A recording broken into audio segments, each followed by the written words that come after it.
రాత్రి అంతా రీల్స్ చూసుడు, ఫోన్ చూసుడు, యూట్యూబ్ చూసుడు, ఇటా ఇటా ఇటా ఇటా అనుకుంటూనే ఉంటుంది. అనుకుంటా. అత్తయ్య చెప్పమ్మా. వదిన ఫోన్. వదినే వేసిందా? హలో చెప్పమ్మా. ఏంటి మీ అత్తగారా? ఏం చేస్తుంది?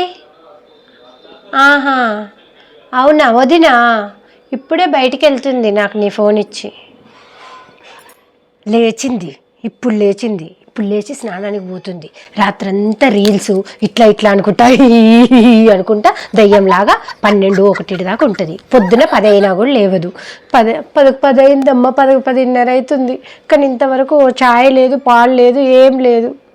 ఇక అసిడిటీ రాకపోతే ఏం చేస్తుంది చెప్పు బిడ్డ. కానీ ఇక ఏం చేయాలి?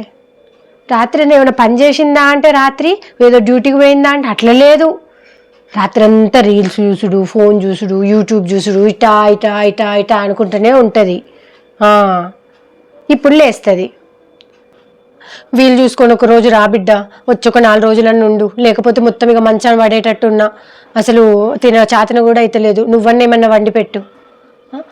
వదిలేనా వంట బాగా చేస్తుంది.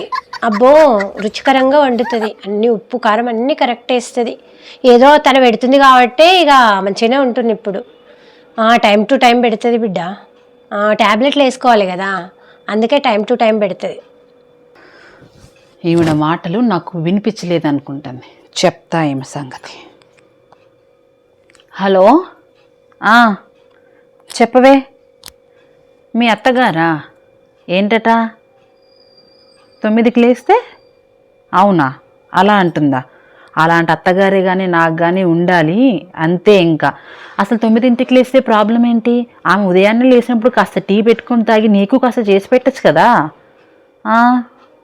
అవునా? మా ఇంట్లో అలా కాదమ్మా. మా అత్తగారు అసలు హాయిగా తన పని తనే చేసుకుంటుంది. ఇలా ఇబ్బంది పెట్టదు అన్ని టైం టు టైం పెట్టాలని. అలాగాని ఇబ్బంది పెట్టింటేనా ఈ పాటికి ఎందుకులే, ఏ కర్రీలోనూ అన్నం కూడా ఎందుకులే కానీ. అది ఉండు, టైం అయింది, 1 నిమిషం. అత్తయ్య. ఏంటమ్మా? టైం అయింది, దోశలు వేసుకురమ్మంటారా? వద్దమ్మా, నీకు కూడా నేనే తీసుకొని వస్తా. ఏదో అందులో పెడతా ఇందులో పెడతా అంటారు. తిక్క కుదిరింది. ఇంకోసారి ఎవ్వరికి ఫోన్లో నా మీద చాడీలు చెప్పదు, జాగ్రత్తగా ఉంటుంది.